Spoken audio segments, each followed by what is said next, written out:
Hey everyone, Laura with my very own quilt shop, coming to you live from the floor of my sewing room because my floor is my design wall. I don't have a design wall.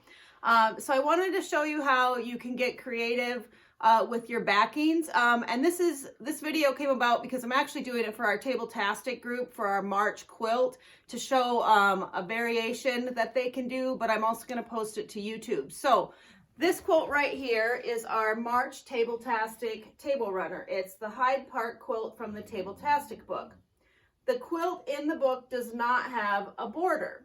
Now, normally we try to save you some money on your kits if we can downsize the backing. A lot of times with the size of the runner, we can take the length that's required but cut it in half and save you half the cost. Well, we couldn't do that this month. The table runner was exactly 22 inches wide, so there was no way to cut the length in half. So we had to give you a 1 5/8 yard cut of this beautiful dragonfly fabric in the kit. So I figured out that between the extra leftovers and the layer cake pack that comes with the kit, you get 20 squares, but you only use 12. I figured out that I could do a little variation. And so I cut off, I think it was 8.5 inches. This is going to be in the still photos, but I think I cut off an 8.5 inch strip and made that into my border.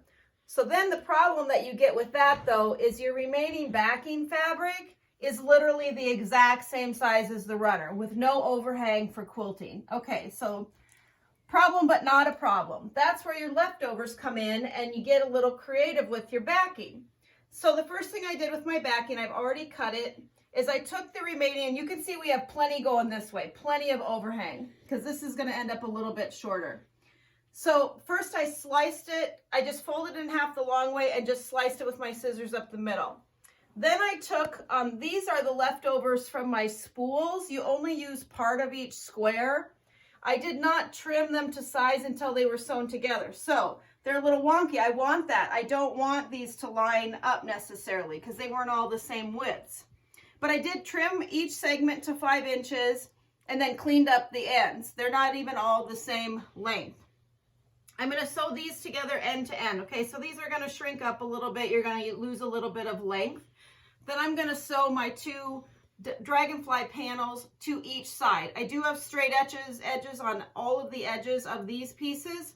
So even though my, seams aren't going to line up, which is kind of what I want, that doesn't matter. If you want to be a little more picky about that, you would want to, cut all of these to size at the beginning. I did not. Or you have a whole bundle of leftover. These are squares. The way they have them folded for the pack. You could use these instead. You have 8 of them. You have plenty of them, instead of using your leftovers from the front. So you have a number of options. Obviously this isn't sewn together yet, but even though I'm going to shrink up a little bit this way, you can see I've got a good 3 inches hanging over on this end and probably 5 or 6. This is a table runner. It's not going on a long arm machine, or at least not for me. So I don't need as much of an overhang. So I'm going to sew all these together end to end.